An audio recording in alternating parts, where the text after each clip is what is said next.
Alright guys, let's continue where we left off. So we left off talking about an introduction to Bayes' theorem.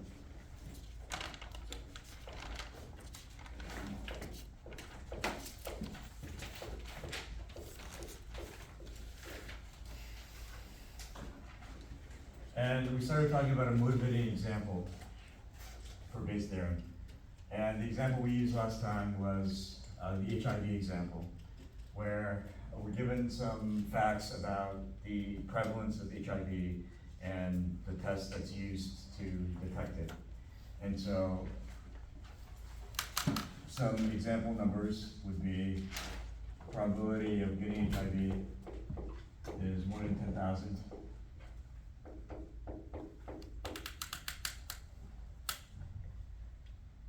And then we talked about the accuracy of the test.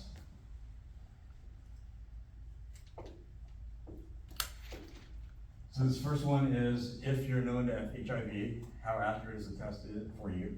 So if you're known to have HIV, so that would be this condition that is known in this probability.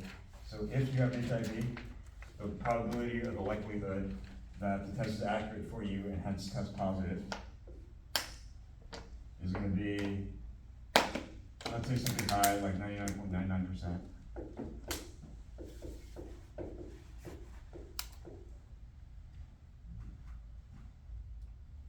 But did we say that this was sufficient for an accurate test? Yeah, so we said no, because this only considers if you're known to have HIV. So this test would only be accurate for people who actually have HIV. If all those people get results that are positive, that means it's accurate for them. But this doesn't include people who are known to not have HIV. So now we have to include another probability that reflects that for people who are not known to have HIV in order to have an accurate test.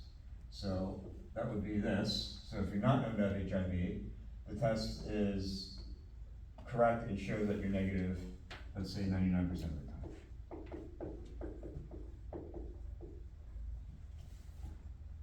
So these are the three facts that are known for HIV and tests designed to test for HIV. So now the question is, if you or some random person were to take this HIV test and the test shows positive, what's the likelihood that you actually have HIV? So we said that the mathematical notation for that would be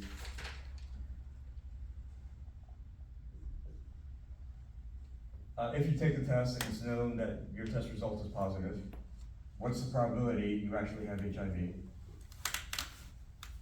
And we said that these two probabilities look very similar. They're the same two events in the conditional probability, but they're just in a different order. But we said that you can't necessarily just immediately say that these answers are the same or immediately say that the answers are different, just because the probabilities look alike. And so last time we talked about how to actually find this probability by actually constructing a table. So let's review this, because this table construction is actually very useful and it allows us to get the correct answer on this probability here. And then after we review that, we'll actually talk about what Bayes' theorem is, and it turns out to be a formula which you can use to plug in numbers to get the same answer as you would from this table. So let's go ahead and review how to construct the table first. But it turns out that even though a formula sounds nice where you can just plug in numbers to get the same answer, it turns out that the formula is often confusing to use. And sometimes it's much easier just to get the same answer using the table instead. So I want you to be comfortable with both approaches. So let's review this approach of setting up the table. So we know that everybody has to fall in one or four groups. Either they have HIV or they don't. And in terms of the test, either they test positive or they test negative. And this table lists every possible contingency. So this is called a contingency table.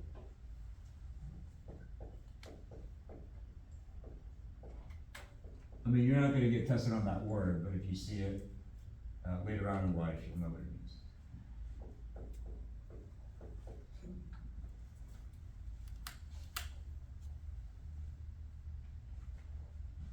Okay, so then we said that if you could fill out this table accurately with the actual numbers of occurrences, then you can easily use this table to find any probability you want, including any conditional probability. But we said that the numbers that go in this table have to be the actual numbers of occurrences. They can't be probabilities or percentages. So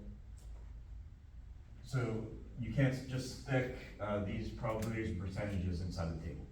So we have to have the actual numbers of occurrences. So to get that, we need to know the population size.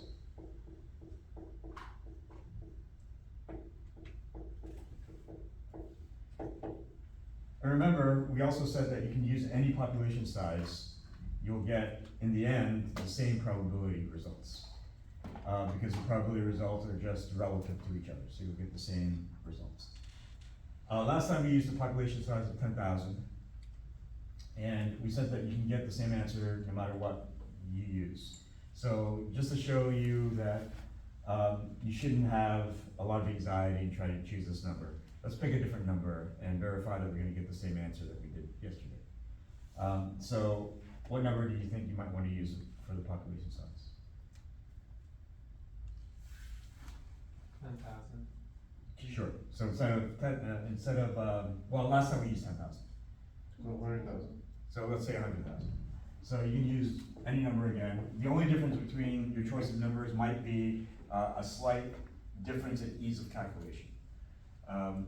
If the numbers are divisible by certain numbers in the problem, for example, it might be a little bit easier. But let's say we use 100,000. So if our population size is 100,000, and we know that the probability of HIV is 1 in 10,000, that means 1 in every 10,000 people have HIV.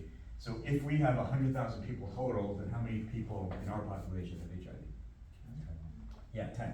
And so the way we get that is simply take 1 divided by 10,000 and multiply by 100,000, and that's how we're getting the 10. So where does that number go in the table? So last time we talked about this, where should that number 10 go in this table? It's like the whole left column. Yeah, very good. It's very tempting to say it's just this part, but this part specifically is having HIV as well as testing positive.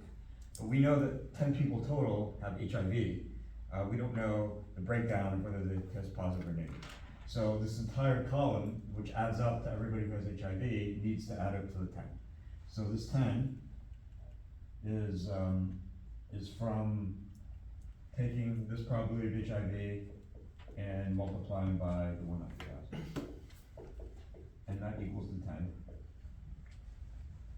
And that's the sum of this entire column representing everybody who has HIV. So that takes care of this first fact. And then the second fact, what this is saying is this conditional probability says that out of everybody who has HIV, the percentage who test positive is 99.99% of those 10 people who have HIV. So how do we find the number of people who test positive out of those 10 people who have HIV? You multiply it by the percentage, like 9.99. Yeah, very good. So we take this percentage, 99.99%, and we multiply it by this 10 people who have HIV to get the number of people in that group who also test positive. So then where would that number go? In the top left. Yeah, that would go to the top left. So that would correspond to, out of everybody who has HIV, the fraction of people who test positive. So that would be calculated as 99.99%, which is 0.9999.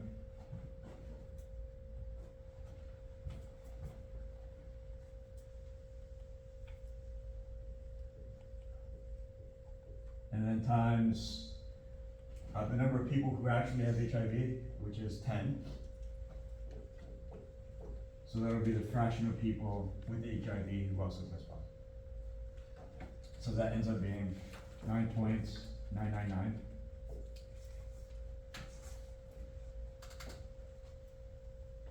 Okay, so that takes care of the second fact here. Now let's go on to the third fact, which is out of everybody who doesn't have HIV, so what number of people in our population don't have HIV?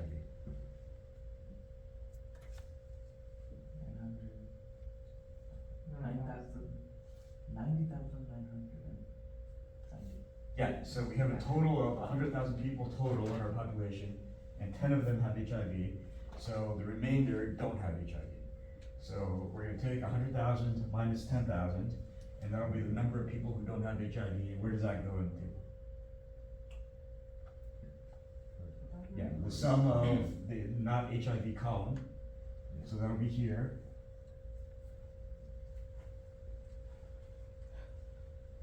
And that'll be the total 100,000 minus the 10. Yep. So that'll be 99,990.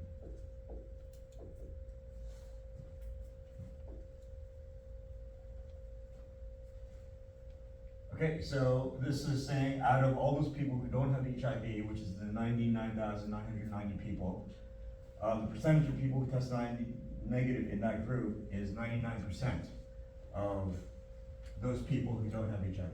So how many people end up testing negative?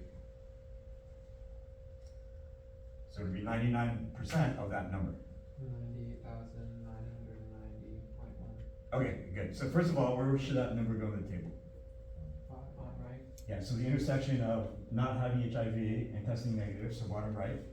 So that'll be 99% of this number. And what's that number again? 98,990.1. Good. So, of these four numbers in the table, now we have two. We're all out of facts.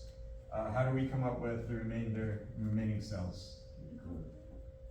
Yeah, so basically we know the column totals, so all we have to do is take the column totals and subtract from each entry. So this bottom left will just be 10 minus 9.99. So this will be 0.001. And then this upper right will just be its column total minus that entry.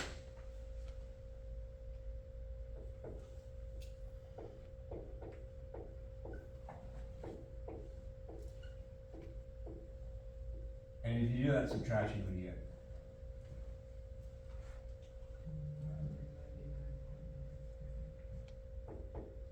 What is it again? 999.9. Okay, great. Alright, any questions? Alright, so now that we have all the raw numbers, this is just like the example of the marbles that we first used when we talked about conditional probability and rules of probability in general. So all we would do is just use these table of numbers, and we're trying to find this probability, which is if we take the test and it shows positive, how likely is it that we actually have HIV? So then what this means is that we're going to take this condition, which is testing positive, and look at the total number of people who test positive, and of those, what fraction have HIV. So this will be,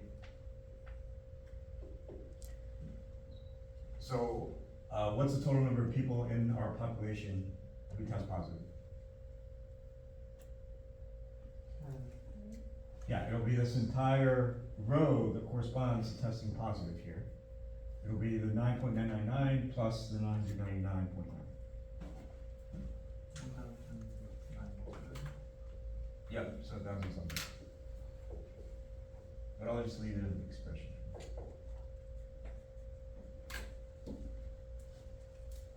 And then of those, what fraction of those people have HIV? 9.999. And then this simple ratio will give us this probability that we want. Meaning if we test positive, how likely is it we actually have HIV? Or in other words, of everybody who tests positive, what fraction of those people have HIV. And it will come from this ratio. And before we punch in this number, just for intuition, we said that if we have this fraction and we compare the number on top, the numerator, to the number on the bottom, or the denominator, if we compare those two numbers and they're very close together, that means our fraction will be close to 1 in value. But if these two numbers are very far apart, that means the resulting fraction will be close to 0. And so these two numbers, are they close together or far apart? Yeah, they're far apart. The top number is around 10 and the bottom number is around 1,000. So these numbers are really far apart, so you would expect the final ratio to be a number that's close to 0. But if you punch it in, then what answer do you get? 0.01. Yeah, 0.01. So that's around 1%. So what this means is that if you take this HIV test and it shows positive, that means that really only 1% of the time do you actually have HIV. And so this is really significant because this is an example that actually happened in the 80s, where when the HIV epidemic first broke out and everybody was panicked, understandably, policymakers ended up making HIV testing mandatory because they looked at these numbers for the accuracy of the test and thought that this was an accurate test. And so if it was given to people and it showed that it was positive for them, policymakers thought that the accuracy in this direction would also translate to accuracy and actually having HIV if the test showed positive.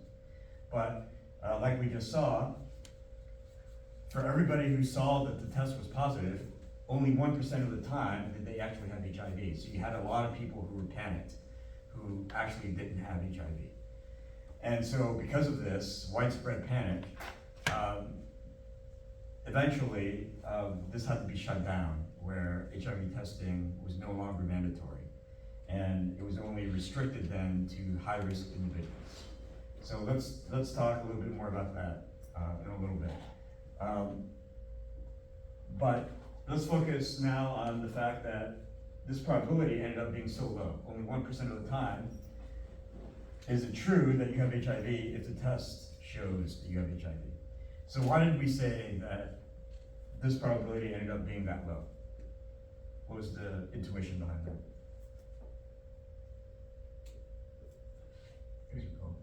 Because there's so many people without HIV that it skews the data one way. Yeah, very good. So if you look at this probability we're trying to find, this conditional probability is essentially a ratio between two quantities. And essentially you're saying, out of everybody who tests positive, so that's the denominator here, that's testing positive, what fraction of those people who test positive also has HIV? So this is having HIV in that group of being positive.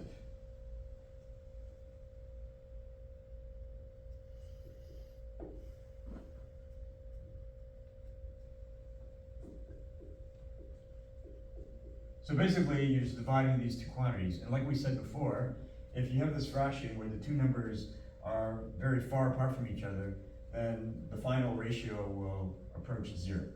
So in this case, these two numbers are far apart because of two reasons. One is this HIV number is going to be very low in the first place. And the reason it's low is because the incidence of HIV is so low to begin with.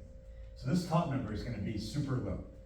And the bottom number ends up to be much higher in comparison because we said that you have this fact here that says that if you don't have HIV, then the test will be accurate for you and show negative 99% of the time. That sounds good. But that means that 1% of the time, the remainder, the test will be wrong. And 1% of the time, the test will be wrong, which means that in this same group that doesn't have HIV, the test will be wrong and it'll show positive 1% of the time. So that's the implication of the same number. So this doesn't sound like it's very much, only 1% of the time is this test wrong. But you saw from our example numbers of a population size of 100,000, only 10 people have HIV. And so almost everybody doesn't have HIV. So almost everybody here doesn't have HIV. And if the test is wrong 1% of the time for those people, then that's what this number is. Then out of all these people, 100,000 people, 999.9 people, the test will show that they have HIV even though they don't. So collectively then, if you add up everybody who the test shows positive for, both the people who actually don't have HIV and the people who do have HIV, this is everybody the test shows positive for. And it's a lot of people comparatively. So this total number of people here reflects the test showing positive for. So this is the second reason why this ratio ends up being small and this probability ends up being low, is because the test is showing positive for a lot more people than it should. It's showing a lot of false positives. And that's reflecting in this fact of this 1% inaccuracy. So because of those two facts, HIV is low to begin with, and the test is showing a lot of false positives. This positive number is high. These two numbers will end up being far apart from each other, and the final ratio will be low, and the final probability will be low. And we don't want this probability to be low, we want it to be high. Any questions? All right. So the way that we get this probability high is we get these two numbers on both the top and the bottom of the fraction to be closer together. And you can imagine there's two ways to do that. Either we can get this HIV number that's low to begin with, either we can try to raise that higher, or we can get this bottom number, which is currently high, and make it lower. So one of two ways, either to get this HIV number lower, higher, or to get this positive detection to get that lower. So of these two ways, the first way, to try to get the HIV number higher, that seems unethical. And then the bottom way, to get the positive detection to get that lower, well, that's kind of beyond our control, because that depends on the accuracy of the tests, like the biochemistry of the test. And there's only so much you can do to change that. So really, we can't change this number on the bottom very much. But we can change the number on top to try to make this HIV number lower than what it is. And so besides artificially making people get HIV, another way that you could do it is you could change the probability of getting HIV by limiting who actually takes your test. So instead of giving the test to everybody so that the probability of HIV is 1 in 10,000, give the test to only high-risk individuals, for example, so that the probability of HIV is now higher than this number. And so that's exactly what's done in real life now, is that the HIV test originally, or initially, is only given to high-risk individuals. So now this number is going to change from 1 in 10,000 to maybe something like 1 in 10. And so when you do that, this HIV number is going to become much higher. And when it rises, it's going to get closer to this number on the bottom. And so when these two numbers get close together, you're going to get a final ratio or a final probability that's close to 1. And so let's go ahead and do that. Let's now recalculate this probability in the same way we did before with this new number instead. Instead of 1 in 10,000, we're going to use 1 in 10. So let's go ahead and do that. That'll be good practice too. So let's go ahead and use the same population size of 100,000. But we're going to redo these numbers in here.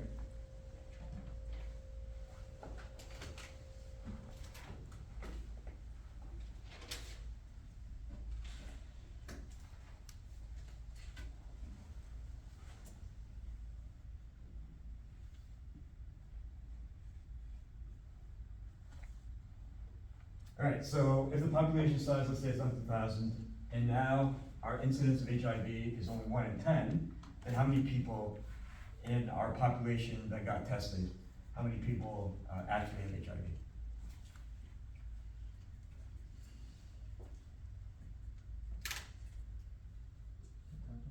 Yeah, so one divided by 10 and then times 100,000. So it'll be 1/10 of 100,000, which is 10,000. And so again, that number is gonna go in the column total for HIV. So the column for the first column, the total for the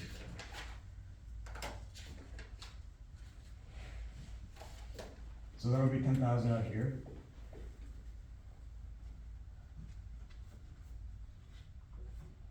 So that takes care of the first fact. The second fact, this is saying out of everybody who has HIV, the percentage who test positive is 99.99%. So of the 10,000 people who have HIV, 99.99% of those people will test positive. So then we just multiply those two, and where does the result go? 9,999 at the top. Yeah, top left, very good. So top left, this will be 99.99% of 10,000. So that'll end up being 9,999.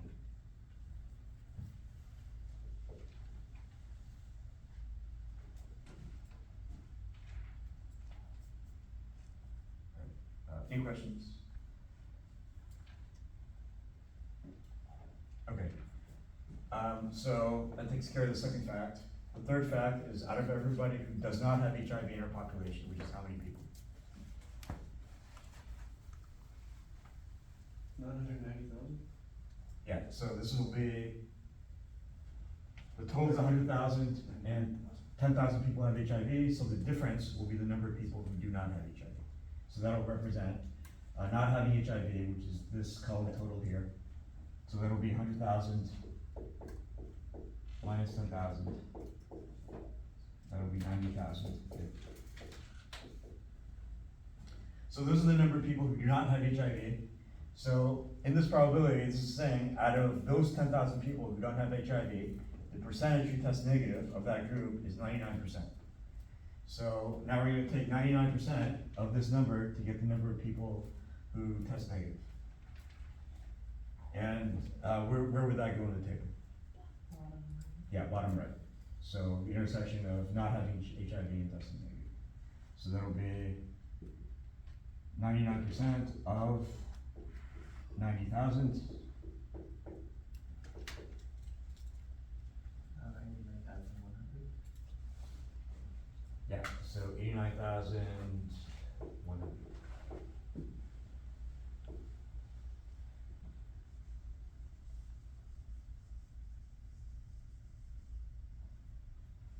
Okay, so we're out of facts, and we still have 2 cells left, so how do we find those? Yeah, so subtract the column totals that we know. So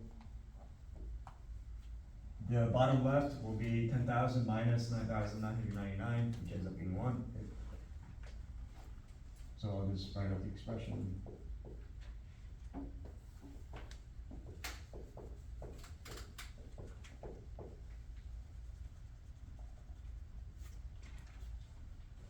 And then the top right is similar idea. We're going to subtract its column total from this number that we know.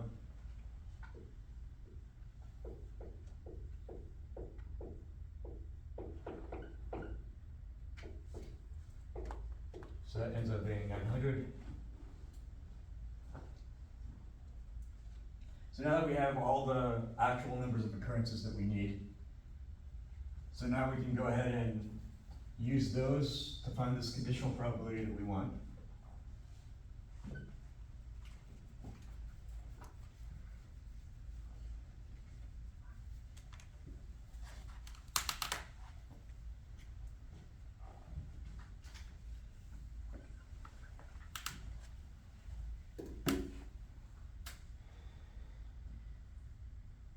So this is saying that out of everybody who tests positive, what fraction have HIV?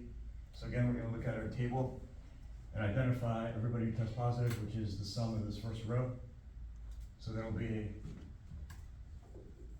the 9,999 plus 900. And then on top, what fraction of those have HIV?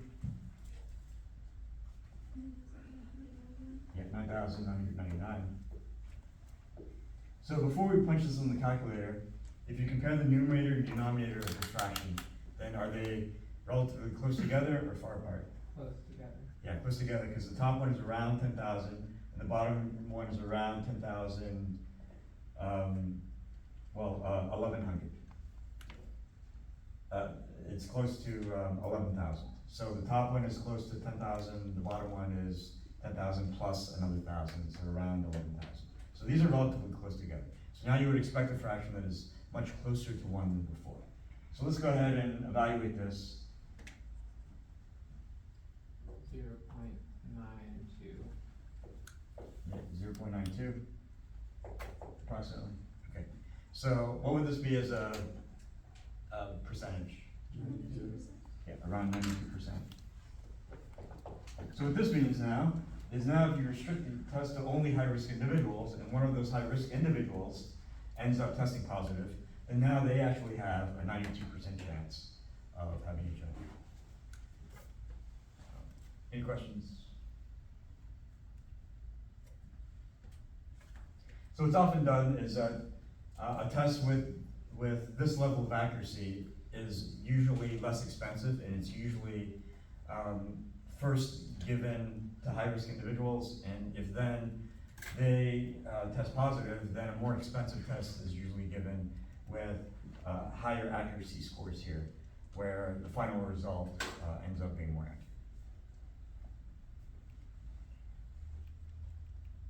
Okay, any questions?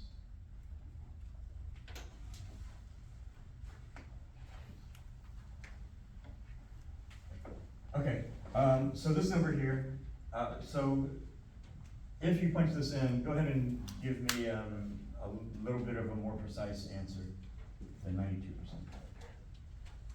0.91 something, 917. and maybe another digit. 84, 9174. 4. Okay. So this is the exact answer. And it turns out that we got this answer using this table. And you can also get the exact same answer using this idea called Bayes' theorem. And Bayes' theorem is just a formula that you can plug in to get the same answer as before. So let's go and talk about the formula.